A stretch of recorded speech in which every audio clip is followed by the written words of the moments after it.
Hi everyone, and welcome to the Australian Bitcoin podcast. I'm Justin, your host for this episode. At the time of this recording, the Bitcoin block height is at 724,259, and the Bitcoin price in Australian dollars is 55,100. Today, I'm joined by Jeremy from hardblock.com.au, which is Australia's first and oldest Bitcoin-only exchange. Today's episode will focus on recent news from Canada, particularly about the risks of a potential Canadian bank run, as well as where Bitcoin fits in with what's going on over there. How's it going, Jeremy? Yeah, pretty good. How are you, Justin? Yeah, can't complain. Now, before we get into the current episode, have you heard the recent 2-Bit Idiots podcast with Hats and Brenda? I've downloaded it, but I haven't quite listened to it. It's on my queue for tonight. No worries. Well, they've cottoned on to the fact that we've launched our own podcast, and they've just covered this exact same topic. So I'm aware that we're at this crossroads where we either decide to collaborate with them or compete. And in the spirit of all things human, I vote that we crush them. I don't know. Their guitar music's pretty good on their podcast. They do have a good intro. They've got Morpheus in theirs, and Hats is a very well-connected glove model. So, all right, maybe we collaboratively compete with them, similar to what Bitcoin miners do or free open source software developers do. That's definitely the right spirit. All right, well, now we've got that sorted out, let's jump into it. So this potential of a Canadian bank run, I just want to talk a little bit about what actually happened and a bit of background as well. So most people are probably aware that there's some non-violent protests in Canada's capital city of Ottawa. We won't go into too much detail about what that's about, but the point is people are there protesting. And in response to that, the Canadian government has threatened to place financial sanctions on protesters, including freezing their bank accounts, confiscating money that's been donated to them, even freezing bank accounts of people that have donated. And so shortly after the government making those assertions, there was a spike in outage reports from customers of the top 4 Canadian banks. This was found on a website called Down Detector. And what they noticed was that Scotiabank, BMO, CIBC, and TD Canada Trust, which are the 4 top banks, they had this spike or this peak of outage reports. And so there was a public concern that there could be a bank run. And this bank run was in response to people thinking that their funds might be frozen. And it could have been the start of a bank run, but nothing catastrophic seems to have eventuated. Yeah, so I mean, certainly I think it's important to separate the facts from the conjecture. Definitely the facts are there that those banks all at the same time had outages, which would be pretty scary if that was in Australia. Imagine the big 4 banks all going down at the same time and how people might react to that. I think fortunately for the people in Canada, and we've got a colleague there and I've got friends that are from Canada, that didn't turn into something chaotic. But you can see how that's the next logical step of the protesters if this is the response from the government. True. And just for people listening in that might not be aware exactly what a bank run is, it's simply when enough of the population withdraws their money until the bank runs out of money supply, or sometimes called liquidity. And sometimes the question is, well, when would a bank run out? And it really depends. There's some reports that claim Canada only holds up to around 5% of reserves, which means if roughly 5% of the population's wealth is withdrawn from the bank is then unable to allow further withdrawals of the remaining 95%, unless, of course, the government steps in and bails them out, which usually requires them printing more money to do so. Yeah. And the other thing is, when people consider bank runs, they often wonder how could something like this happen? And one phrase that you might hear a lot in this episode is fractional reserve banking. And what fractional reserve banking is something that all central banks and private banks around the world operate on, including Australia. The basic premise of a fractional reserve banking system is that most people are expected to be unlikely to withdraw all of their deposits at once. So banks generally think that they should be able to keep just enough cash in the reserves for liquidity purposes, while using the rest of the cash they have to fund things like new loans. I want to maybe just go into a bit more detail about that to clarify what I mean here. So most people think if they put a deposit into a bank, the bank would then lend that money out on almost a 1-for-1 ratio. What I mean by a 1-for-1 ratio, it's that the loan is backed or collateralized by the deposit, as well as whatever asset is being purchased with the loan, such as a house. So therefore, the loan is secured by the deposit and the asset. Therefore, any amount of people wanting to withdraw their deposits from the bank should be covered, as the bank will have enough necessary liquidity. However, how it really works is that you deposit money into a bank, and the bank then lends out orders of magnitude more than the deposit amount, which effectively creates new money, but it also puts us into this fractional reserve banking scenario where there may not be enough liquidity if people try to withdraw their funds. Just as some specific facts about Canada. So in January 1929, Canada ceased redeeming the Dominion notes in gold. So initially their currency was backed by gold, but in 1929, they decided to move off the gold standard. Now, on top of that, the Bank of Canada, which is their central bank, has been selling their gold reserves over the years since then. They now hold no gold at all. And I mentioned earlier that their fractional reserves are estimated to be less than 5%. Australia, people might be thinking, is in a different scenario, but actually we're very similar to this. So our banks have only had a fractional reserve amount of around 0.5% and up to 2% for the last 20 years. However, since around the year 2020, we've had about 4.5% of fractional reserves. For anyone who's into trading, which I don't recommend, that's something like a 20 and up to 100 times leverage position. We've only got a small amount backing a very big play. And so what does this all mean? It means if enough people try to withdraw their deposits, the bank might not have enough supply to fulfill the withdrawals. There is a bit of nuance to this, and it's that loan money is also backed by assets too, not just the initial deposit. So for example, people might buy houses with their loan, and that house is then backing or collateralizing the loan. However, these assets can be quickly devalued in things like an economic crisis. Say, for example, if people try to sell houses en masse, you would find a lot of that selling pressure would drive the prices of houses down, which means that there would be less backing of the loan from the asset. Plus, we already know that it's barely backed at all by the original deposit.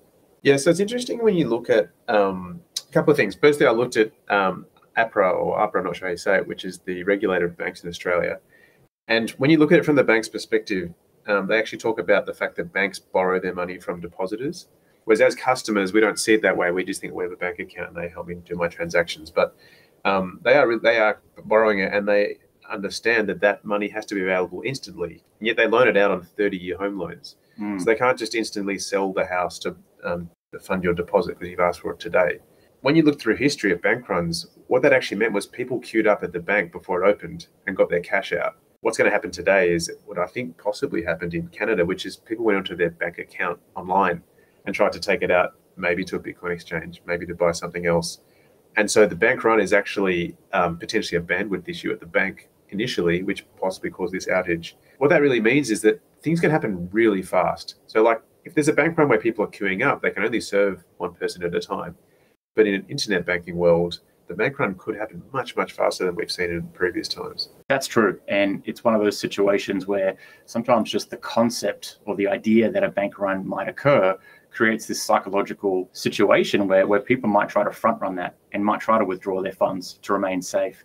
And that can actually then lead to a bank run essentially escalating, locking other people out. I want to just throw out an example here that I found a really interesting and pretty accurate way of looking at the way that fractional reserve banking system works. And it's from Guy Swan. He has this phrase, building houses with trees that we plan to cut down tomorrow. And so as a very practical example of how something like this might work, assuming that we have this less than 5% fractional reserve in, say, Canada's banks or Australia's banks, say if you go to your bank, let's just call that Bank A, and you deposit $100. Bank A then uses your $100 deposit to loan out $2,000. Let's just say they loan it out to someone who's doing some home maintenance work, and that person hires a plumber. The person pays that plumber $2,000 for their work. The plumber then deposits this into their own bank, Bank B. Bank B now takes this $2,000 deposit and they use it to lend out, which fundamentally creates around $40,000 to some other person or business. And this example can and does go on perpetually with increasingly larger absolute numbers of dollars lent out due to this multiplier effect. And interestingly, and probably shockingly, it all starts from this $100 deposit. You could probably consider this to be like a house of cards waiting to collapse if enough people down the line either default on their debt or try to withdraw the money from the bank. Yeah, this is interesting because when you think about money printing, we're not printing money anymore, like literally at a printer. Most of the money supply is created with these loans from the banks, not from the Reserve Bank. So if you look at M1 money supply in Australia, which you can look up on the Fred site or the OECD site, it's growing at about 17% a year. And this is why, because all these loans are going out, the houses are going up in value. So if someone takes out more equity in their loan and they buy a car, And that's where this is all coming from.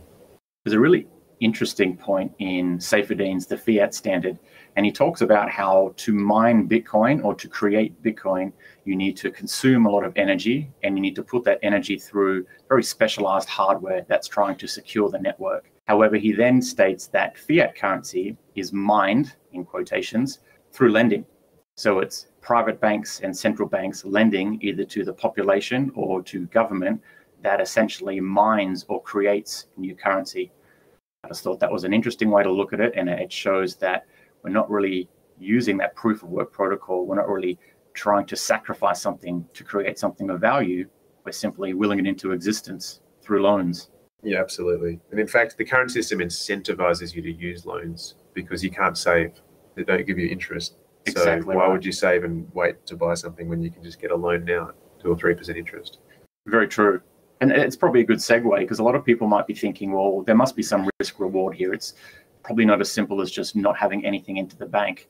If you ask me personally, I might actually say it is. However, let's look at some of the risk rewards here of holding money into a bank. I would say the reward would be the interest that you get on the deposit, which used to be something that was relatively substantial, whereas now the interest on deposits is relatively low, less than 1% in some cases. In fact, the interest used to be higher than CPI. It could actually make real interest. And it made sense. It was almost like an investment. You Yep. keep cash, so you put it in a bank to deposit, and you can earn interest on that. That keeps you ahead of inflation. That would have made a lot of sense. Some, rather than for the interest accruing purposes, keep the money in a bank because they feel some peace of mind from it.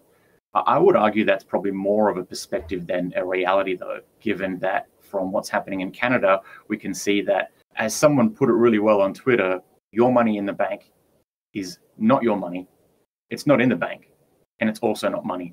So although people feel this peace of mind, keeping their money in the bank might be safer, we can see that there's a lot of risks to that, a lot of counterparty risk. Some people see that the government insures deposits, and that's where this peace of mind comes from. So in Australia, the government insures up to $250,000 of an account. This has implications, though. So if there is a bank run, or if there is a debt collapse because people can't pay their loans, although that money is insured, what needs to happen is the government needs to essentially create more money to be able to pay back, cover that insurance. Of course, by creating more money, we're increasing the debt bubble further, and we're also devaluing the existing currency as new currency is created to back those deposits. You know, the situation that really arose, created this whole potential bank run was that the government was freezing accounts of certain citizens. So if you're relying on the government for your guarantee, it's not going to help you if you're, being targeted by one of the government departments. That's right. So, I mean, it comes with risks, doesn't it? You've got the inflation risk. You've got potential bank run risk. You've got a potential bank bail-in risk where perhaps either the bank freezes your funds to make sure they maintain liquidity, or, like you've just said, the government decides to freeze funds because they don't agree with the topic of protest. Yeah, I think a lot of people don't. I mean, they've always just put their money in the bank and they've never really thought about it. But from a risk-reward perspective, there is the potential to lose some or all of that money if there is a bank run. And the reward you get, we've talked about, there's no interest, basically. And in fact, some banks will charge you a monthly account fee. So you potentially are paying to use the service. And what you're getting is some convenience. So you've got an app and cards and so on, and you don't have to worry about securing it. But the price is that you could be risking potentially all of that money if you're last in for a bank run. So I think this is one of those situations where reading through history is really important to understand, okay, yes, in our lifetimes, we've never seen this in a country like Australia. It's pretty shocking to see something even close to this in Canada. But reading through the history of banks, it makes it pretty clear that it's really not worth taking that risk for absolutely no reward. Very true. And in the show notes, I'll post a link to quite a large list of bank runs. Some of them came to fruition and were an actual bank run, and some of them just looked like the beginnings of a bank run and caused some initial panic. However, I just want to rattle off a few examples for anyone who doesn't want to look to the show notes in that longer list. So since 2010, there's been about 6. One was in 2011, and it was a rumor that spread via Twitter that the Swedish bank, Swedbank, and SEB, which are 2 separate banks, were having problems. And that led to a belief that people wouldn't be able to withdraw their accounts. So they rushed to empty their accounts, which created essentially a bank run on those two banks, made it difficult for them to service other depositors trying to withdraw. I won't go through all the examples that have happened more recently, but just another couple to note. In 2014, the corporate commercial bank in Bulgaria essentially had the exact same thing happen. There was another bank run around 2015 in several Greek banks, and long queues were formed by people trying to withdraw their money who couldn't access it online. I think the key word that you said in the first example was belief. Exactly. So currently, people believe that their money is safe in the bank, and as soon as they stop believing it, there's a serious problem. And it's interesting when you look at the APRA document about liquidity, they're actually saying that while typical savings accounts may be withdrawn immediately, depositors do not usually withdraw all of their money at the same time. This mitigates funding liquidity risk. But they basically admit in there, if everyone does withdraw at the same time, the risk is not mitigated. Exactly. There's a lot of trust in the banks. There's a lot of trust in the government who are supporting or insuring the banks. There's also a lot of trust in essentially the entirety of the population that no one, or at least no large group of people, gets the idea that this might happen. So what can you do to mitigate this risk? Well, I actually think there's been a kind of a slow bank run already. So essentially, nearly everyone who's bought Bitcoin would have saved that money in cash in their bank account. Now they're saving it in Bitcoin. So what that means is for the banks, they've actually got less deposits. And at the same time, many of those people, and myself included, are looking to loans to pay for future expenses like, say, repairs on a house or to buy a car and so on. So both of those things actually make the situation worse. You're decreasing your deposits while increasing your loans. So if you play that out over, say, 10 years, effectively, I think what we're seeing is a slow bank run. True. Where the reserve ratio is just going to come under more and more pressure.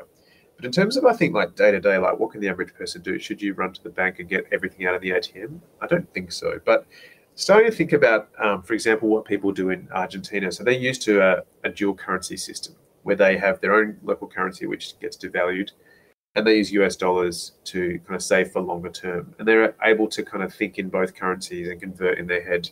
And I think we're kind of now at the point where most people should start thinking about doing that, maybe dollars in Bitcoin. So maybe you have enough dollars in your account that you can pay the next couple of months' expenses. You might make use of a credit card to have some credit, just to kind of smooth out the flow of fund money going out of your bank. If you've got access to a home loan, maybe you just have that there in reserve in case something happens to your income, especially if you're like self-employed. And then your longer term savings, you put away and save in Bitcoin because you know that that can't be debased. But if you have it on your own hardware wallet, the bank can't touch it, the government can't touch it. No one can come and touch that. So it's a bit tricky because I haven't yet found a good way of saving for an expense that's, say, 6 months away because Bitcoin is so volatile. So you really can't use it for that purpose. But you can do a lot, especially if you do have a lot of savings in your bank account in terms of just reducing that exposure to the bank. Another thing you can do is to try and smooth out like your outflows. You can sort of stream your payments out. So if you're paying like a quarterly council rate, you can stream that every week to them using BPay, like a recurring payment. And that way you're kind of smoothing out the flows and making them more predictable in your account. So you can hold a lower amount in there. So there's definitely things you can do. And just, trying to build that amount of savings in Bitcoin is obviously what's going to give you that sort of security in the future. Absolutely. I think the really take-home point there is save in Bitcoin, spend in dollars, or save in hard money, spend in easy money. I know there are some that have moved to more of a Bitcoin standard where they save in Bitcoin and spend in Bitcoin. But as you mentioned, Jeremy, it comes with inherent risks. I wouldn't buy Bitcoin today for something that I expect to spend with it tomorrow or even next week or even potentially the month after that. However, I would buy Bitcoin today that I intend to spend on something in, say, years' time, because generally after holding Bitcoin for a couple of years, no one is complaining about the price movement. However, in the meantime, it's useful to recognize that it can be volatile, and therefore making sure that you secure yourself with enough cash to service your expenses, to service your outgoings, your bills, but then keep yourself enough savings in something that's hard and something that's self-custodied, where you don't have counterparty risk of keeping it in a bank. So I actually reckon the Commonwealth Bank can see this coming, and I think this is why they've actually allowed users to buy crypto in their app. Unfortunately, they offer Bitcoin and other ones, but you can't withdraw Bitcoin from the Commonwealth Bank app. So it remains an asset on their balance sheet. And so that helps them to, improve their asset to loan ratio. And they're going to do that. It'll be convenient. You can just do it within your app, within your one bank account. And I think they're kind of trying to defend themselves against potentially what they can see, which is there's now this alternative system where people can just withdraw their money, and they're going to have this increasingly major problem. The other thing I think they're going to have challenges with is how do they actually attract depositors? It used to be the interest rates were the way that they attracted deposits. If you look at, I think the mortgage amount in Australia just passed GDP for the first time. So we cannot increase the loan interest rates. Therefore, we can't increase the deposit interest rates. Yes. So how are they going to actually attract people to deposit their salary into a bank account and keep it there? I'm not really sure. Maybe potentially they make it convenient to have Bitcoin. That's right. The unfortunate part about that, it comes with the risk of, do we just start to then repeat fractional reserve banking with Bitcoin? If you trust, say, the Commonwealth Bank or another bank with your Bitcoin, will they have something in place that stops them then loaning that out to other people, or by loaning that out in dollars, say, and backing it with the Bitcoin asset? Which is why our perspective is always to hold your own Bitcoin, to buy it on a trustworthy exchange, but then to withdraw it into a cold storage or a hardware wallet. And if you use Bitcoin for spending, put that in a Lightning wallet perhaps. But I guess the point is, don't trust a third party to not reuse your funds or to not use a fractional reserve system. Yeah, and there's just no reason to take that risk. If you time it right, if you look at mempool space when it's quiet, you can do transactions for about 11 cents. Absolutely. So why would you take the risk, even if you have to move it back again later on and you've lost another 10 cents? It doesn't matter because you've protected yourself. I think some people on the other exchanges where they're paying $20, $30 for a transaction, they're loath to have to take on that transaction cost. But if you do just use the normal Bitcoin transaction network fee, it's actually very cheap at the moment. So we could probably say, even though it's cliche, it's pretty accurate to say that Bitcoin fixes this, or at least it's perhaps on the way to providing a fix for this for the people that decide to adopt it. Yeah, I think it fixes it for the people. It breaks a lot of stuff for the banks. Absolutely. Very true. So there's a final point here that I want to just explain a little bit, not so much about the bank run, but about the fundraising activities that were happening in Canada around these protests, because Bitcoin has a bit of a link in here as well. So just to give a little bit of background, GoFundMe was initially used to raise around $10 million for the protesters. Now, GoFundMe ended up freezing these accounts, and I understand that they're now sending that back to all the users, but there's a bit of a delay. And so users then, people who wanted to donate, that is, decided to move to GiveSendGo, which is a GoFundMe alternative. And it was believed that GiveSendGo would be more of an independent intermediary, and there would be less counterparty risk. However, unfortunately, the numbers vary, but it looks like another up to $5 to $10 million was frozen from donators who donated to GiveSendGo. So the exact same thing happened. Unfortunately, it gets a bit more complicated than that too. So while funds were still being raised, around 1,000 donors' ID details, so either passports or driver's licenses, were leaked because they were stored on an unencrypted server, which was linked in the web page source code. So someone went to the GiveSendGo website, went view source, found this web address, went to the web address, and there was around 1,000 donor ID details, which they then leaked. Unfortunately, it gets worse than that. A little bit afterwards, after GiveSendGo decided to freeze user funds, a hacker managed to get all of the donors. This was several thousand donors that they then leaked publicly and leaked back to the Canadian government to allow them to freeze those users' bank accounts or in place some sort of financial sanctions.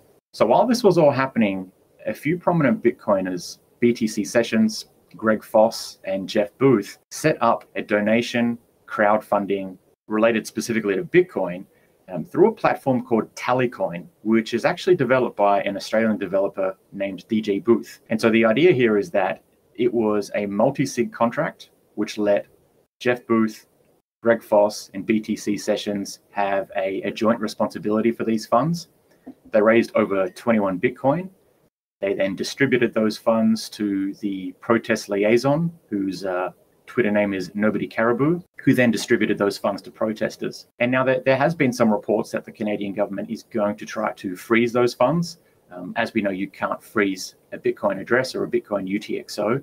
They might try to freeze the off-ramps to stop them withdrawing it in cash. However, there are ways that the protesters might move around that by remaining in Bitcoin or spending in Bitcoin. It's not too important what they do with it.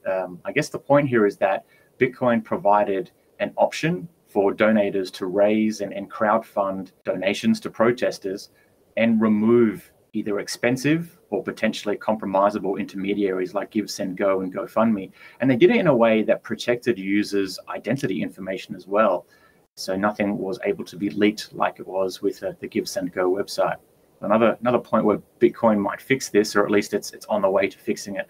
Yeah, I mean, that GiveSendGo, the fact that the users' information was leaked is actually very scary if you live in Canada, because if you look at the wording of the emergency legislation, it applies to anyone who's involved with the protest.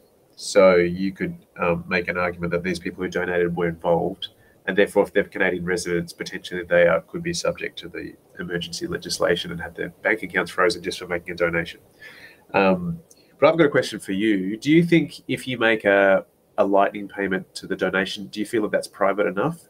It depends who's looking. So when it comes to privacy, it's always useful to think about your threat model. Your threat model being, who are you trying to remain private from? Generally speaking, Lightning is not private.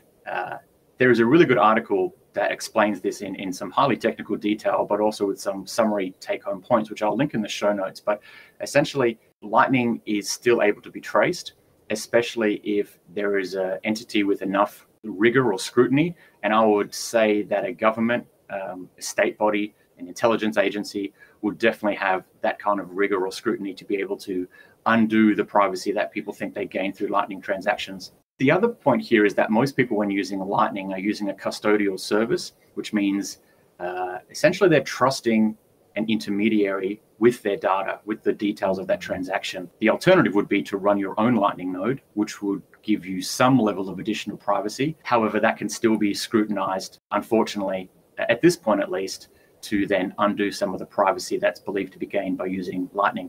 There is a lot that's being worked on in this space. So Lightning is not yet private, but I would expect that it would become more private over time. There are also things that users can do to mitigate this, such as using, rather than a Lightning transaction, they might use an on-chain transaction like a coin join to provide themselves some additional privacy. And then they might set up a Lightning channel or create a Lightning transaction. So it is at least possible. I guess that the key takeaway for me, I think, is that at least if you've used Bitcoin or Lightning, it's not a centralized list of everyone. Whereas with GiveSendGo, they've just from one centralized source got the list from everyone. There's no more work to do. Whereas if you've used Lightning or Bitcoin, and some people are only sending a few dollars, each of those people needs to be investigated, and that's a significant amount more resources than just sending a subpoena to one company in Canada, say. Absolutely. You'd say it's more private than entrusting a central authority like a bank or a GiveSendGo with all of those details of transactions and identification. One thing we didn't cover is that if you look at what the banks are forced to hold, so they hold cash so that you can withdraw it out, but they actually don't hold it in cash form. I mean, it's not cash anymore these days, but a lot of the, a significant portion, I believe, of the cash assets are bonds, short-term bonds, and 3-month bonds. So if there was a bank run, they would be forced to sell some of those. That's the only thing they really could sell. They can't just go and sell houses. So they'd have to sell their 3-month bonds, which I think would probably force the government to either buy them or let the short-term interest rates go up. That's true. So, it's more far-reaching than just your bank. It's potentially the whole currency that could be impacted. It's one of those examples where it shows the second-order effects of things can sometimes be much more drastic and longer lasting than just the initial point of not being able to withdraw a deposit. Definitely. Now, I have to say, this stuff is pretty complicated. I did have a look at the Commonwealth Bank annual report to try and get some information. But if you are listening and you have an expertise in banking in Australia, let us know. We'd love to hear a technical opinion on how this all actually works. Absolutely. And if there's any other mitigating strategies of how to protect yourself from something like a bank run, we'd love to hear those sort of things too. For sure, yeah, because I certainly haven't solved the short-term issue. I'd love it if Bitcoin wasn't so volatile. Agreed. Although every year is Bitcoin's least volatile year, it's decreasing gradually over time. And as I've heard it put, volatility is inversely related to market cap. So the more Bitcoin grows, the less volatile it becomes. I think one probably final takeaway that I think is worth sharing, that when things are not urgent, it's sort of hard to have the kind of emotional drive to make these changes, which are inconvenient. But I'd say, just if you do think it's a concern, just do one thing this week to get yourself in the right direction. Maybe it's just setting up a Bitcoin account or buying a hardware wallet, or just watching a video about it. Just do one thing to try and get yourself on the path. Because I really hope, and I don't think there'll be a bank run this week. Yes, but I think there'll be a slow worsening of the situation over the next years and maybe over the decade. True. And a good mindset with these sort of things is, don't let perfect be the enemy of good. If you feel there is some benefit to doing this, don't think that it needs to be an on or off switch. It's more like a dial or a spectrum, where there's small things you can be doing today to become more familiar, to secure yourself better. And over time, that becomes easier to increase as you get more familiar with it. Definitely. Well, thanks for listening, everyone. Please like, share, and subscribe if you enjoyed the content. And let us know in the comments, or reach out to us on Twitter if you have any sort of feedback or content requests. Or, of course, if you're an expert in this area and want to give us a more technical rundown of how this all works. Our Twitter handle is hardblockbtc. That's all one word, hardblockbtc. Thanks for listening, and until next time.